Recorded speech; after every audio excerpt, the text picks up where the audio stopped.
Hi guys, it's Arielle from Fix My Books, and today we're going to talk about sole proprietorships versus corporations, which one is the right one for you, what business structure is best for your personal situation, and we're just going to go through some pros and cons of each, and in the end, I'm going to give you guys some tips on what you should think about before making a final decision. Okay, let's go. So for sole proprietorships, there are a lot of pros, especially when it comes to paperwork. So if you're a person who's not great with paperwork, I suggest you go with a sole proprietorship in the beginning. Okay, first things first, sole proprietorships are simple. So they have basic banking needs and management decisions are carried out very quickly. So when I say basic banking needs, I mean you don't need to go and open up a dedicated business checking account for your sole proprietorship. You can receive money just in your own personal checking account. However, for tax purposes, I would tell you to please go and start a whole new personal checking account just for your business. And this is just for accounting. You know, it's easier to do accounting when everything is just business related. It makes it so much more complicated if business and personal expenses are mixed together in one account. So for the purposes of lowering your accounting fees, please go ahead and make sure that you separate your business and your personal transactions. In terms of management decisions, I mean, you are the business. You are the boss. You own the sole proprietorship. Anything you say is going to be followed by your employees. Any, let's say, new things you want to implement. Let's say like you want to switch to a different marketing software, let's say. You can do that very quickly with a sole proprietorship because you are the boss. With corporations, you might have to talk to the other shareholders, get approval, things like that. So that's why the sole proprietorship is just more simple in terms of management decisions. Sole proprietorships also have low startup costs. I think it costs like less than $100 to start your sole proprietorship with owner. So that's something to think about. So if you're on a tight budget, definitely go with a sole proprietorship. So sole proprietorships also come with lower accounting fees. And that is because it has, simple tax reporting standards or needs, because you are going to file only one tax return for you and your business. You will file your personal tax return along with the T2125, and that's it. You don't need to file a separate tax return for your business, which you would need to do as a corporation. So that's why there's going to be lower accounting fees, because you only need to file one tax return instead of two. Sole proprietorships are also less regulated than corporations. As I said, if you're not great with paperwork, you're not good at keeping your receipts and things like that, go with a sole proprietorship, initially or for now, like kind of get used to it, just because the CRA in terms of paperwork and regulations, they are much, much more stricter with corporations. So keep that in mind. So one con of a sole proprietorship is increased liability. So since you're the boss, right, in terms of the management decisions, I mentioned this a while ago, you're the boss, what you say goes. You are personally going to be liable for all business debts, right? Because there's no separation between you and the business. You are the business. So just make sure that you understand that. So in terms of increased liability, one situation would be, let's say your business gets sued. They could go after your personal assets. And personal assets, I mean your house. They could go after your house if you get sued as a sole proprietorship. So be aware of that. Another con to sole proprietorships is that it does have higher taxes. Again, this is because you and the business are one and the same. The business income is going to get taxed at your personal tax bracket. So yes, you have lower accounting fees because there's only one tax return to file, but on the other hand, you will pay higher taxes as a sole proprietorship because the business income is going to get taxed on your personal tax bracket. Another con for sole proprietorships is that it is harder to get funding to grow your business. Let's say you need a loan to, buy some equipment or things like that. It's going to be harder for you to get that loan compared to a corporation with a personal guarantee of the director. So, yeah. Okay, we're done with sole proprietorships. Let's move on to corporations. So corporations, one pro is limited liability. A while ago, I mentioned with the sole proprietor that there is increased liability, meaning they could go after your house. That doesn't happen with corporations, right? So if your business gets sued, they can only go after the business assets. They cannot go after your personal assets, right? However, there is such a thing called director's liability, and this applies to certain things, mainly with tax debt. So if you owe the CRA money for HST or payroll taxes, they can go after you personally to get those taxes back. So just because corporations have limited liability, it doesn't mean that, okay, you as the director have no liability whatsoever. If you do not pay the CRA for HST and payroll taxes, they can go after your personal assets if you are a director. So keep that in mind. Another pro for corporations is the business sale. So if you want to sell your business or are thinking about selling your business down the road, definitely go with a corporation because the transfer of ownership will be way easier compared to if you have a sole proprietorship.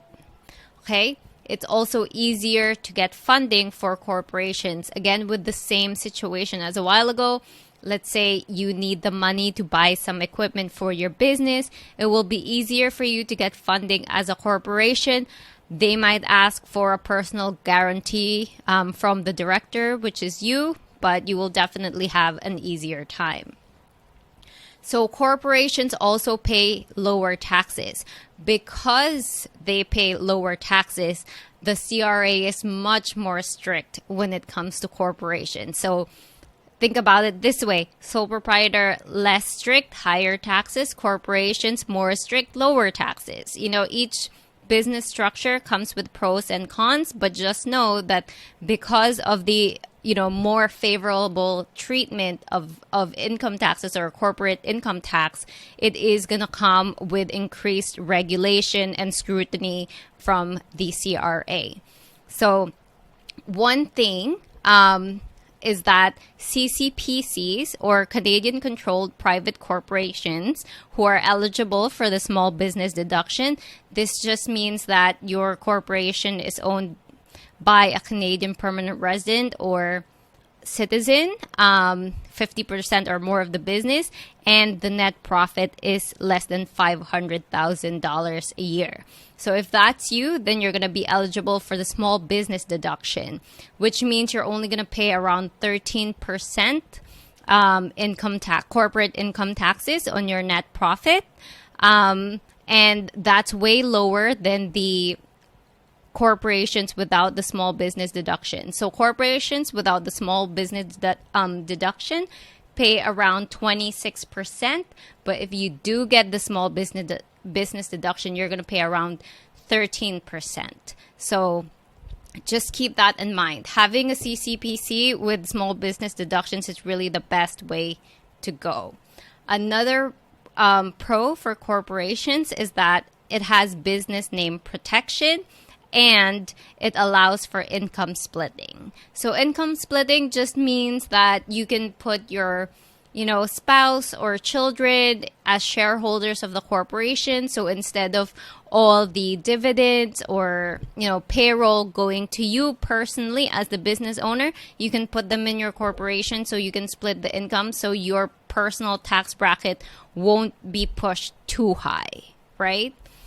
Okay, now let's move on to the cons. So a con of a corporation, as I said, stricter regulations and more paperwork. Those are the two main things that I think is the con of a corporation. It also has higher startup costs. So for comparison, I think to incorporate using owner is going to be around $400.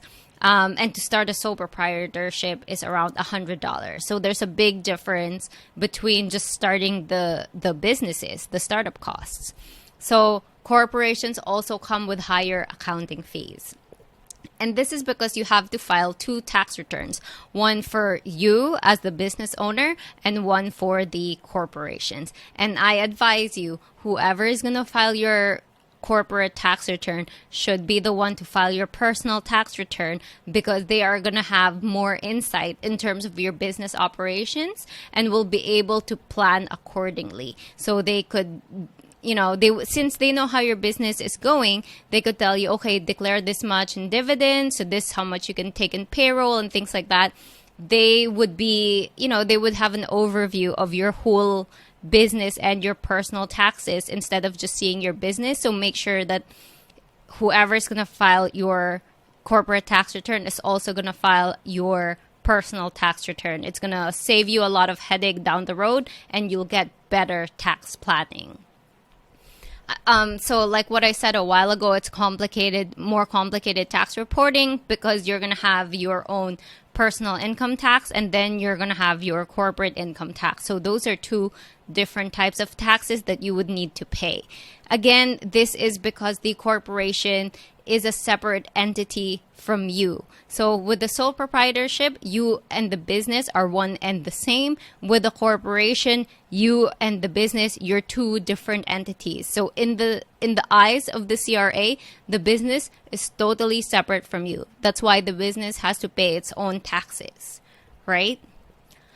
Okay, so some things to consider before you incorporate. So if you're thinking about incorporating, there are some things you should think about before you pull the trigger.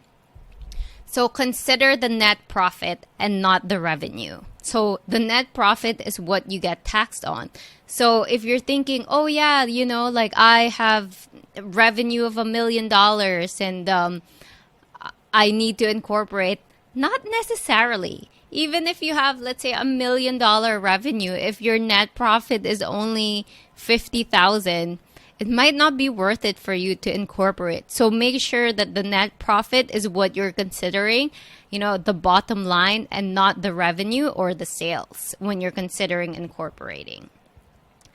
Also consider the type of business that you run. So high risk versus low risk business. What does this mean? So a high risk business may be something, let's say, if you make, let's say pet products. If you make a pet shampoo and maybe your pet shampoo is not that great and it, gave allergies to a dog or something like that, and the dog owner decides to sue you, then, if your business is something that people put on their bodies, I would say incorporate, because you do not want to lose your house over, a lawsuit with your business, right? But if you're running a low risk business, meaning you're just, selling or drop shipping some t-shirts or things like that, something that would not have a high risk of being sued, I would say stick with a sole proprietorship, right?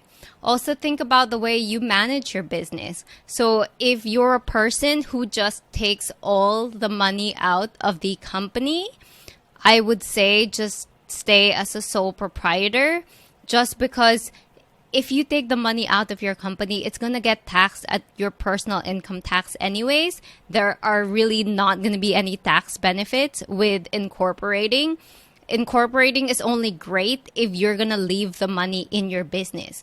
So if you have, let's say, a net profit of 100,000 and you take the whole 100,000 out anyways as a shareholder loan, that loan is going to get taxed on your personal income tax bracket. So might as well just be a sole proprietorship, right? But if you are a corporation with 100,000 net profit and you just leave it in the business, then that's when that tax savings will really come through for you. So you really have to analyze how you manage your business and your behavior in terms of your personal finances, because the corporation is not going to give you a lot of tax benefits if you just take the money out of the corporation. also consider your future plans for your business. So if you're thinking about selling your business, as I said a while ago, or maybe, just maybe you're thinking that you're going to have, an IPO 10 years from now, then definitely do a corporation. If that's your goal, right, to have an IPO and you really dream that your business is going to be that big, incorporate. It's going to save you, time and money and headache down the line. So those are just a few things that you should consider when you are thinking about whether or not you should be a sole proprietorship or a corporation. I hope I was clear and that you guys understood what I was saying and where I'm coming from. But if you have any questions, just let me know, comment down below, and I will be happy to answer them. And once again, this is Arielle from Fix My Books. Thank you so much and have a great day.